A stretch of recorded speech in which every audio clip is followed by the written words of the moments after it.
పవన్ కళ్యాణ్ పిఠాపురంలో పోటీ చేసినప్పటి నుంచి ఆంధ్రప్రదేశ్ రాజకీయాల్లో ఈ నియోజకవర్గం హాట్ టాపిక్ గా మారింది. 2024 ఎన్నికల్లో పొత్తులో భాగంగా జనసేన అధినేత పవన్ కళ్యాణ్ కోసం పిఠాపురం సీటును త్యాగం చేసిన టీడీపీ నేత ఎస్వీఎస్ఎన్ వర్మ పేరు నిత్యం వార్తల్లో వినిపిస్తూనే ఉంది.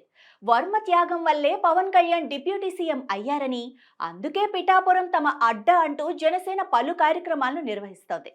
జనసేనకు ధీటుగానే స్థానిక టీడీపీ నాయకులు కార్యక్రమాలు చేపడుతున్నారు. అయితే గతంలో మెగా బ్రదర్ నాగబాబు చేసిన కామెంట్స్ రెండు పార్టీల మధ్య దూరం మరింత పెంచినట్టయింది.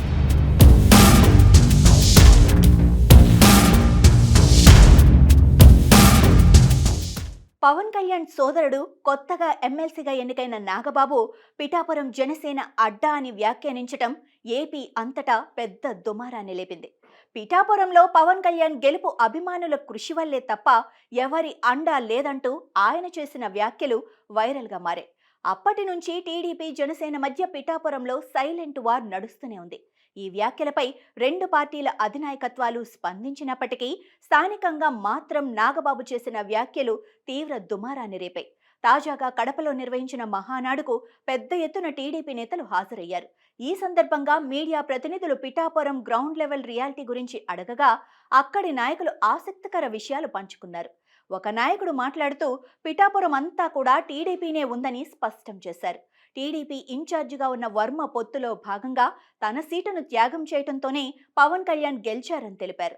వర్మ గత 25 ఏళ్లుగా పార్టీ కోసం ఎంతో కష్టపడ్డారని, భారీగా నిధులు కూడా ఖర్చు చేశారని నాయకులు ప్రశంసించారు.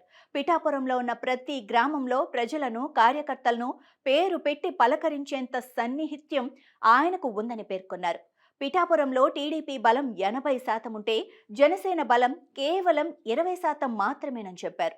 మొత్తానికి మహానాడులో మరొకసారి వర్మ స్టామినా ఏంటో బయటపడిందని అభిమానులు, కార్యకర్తలు చెప్తున్నారు. పిఠాపురం జనసేన అడ్డా అన్న నినాదానికి టీడీపీ వర్గాలు తమ బలంతోనే గెలుపు సాధ్యమైందని గట్టిగా బదులిస్తున్నట్లు ఈ పరిణామాలు స్పష్టం చేస్తున్నాయి.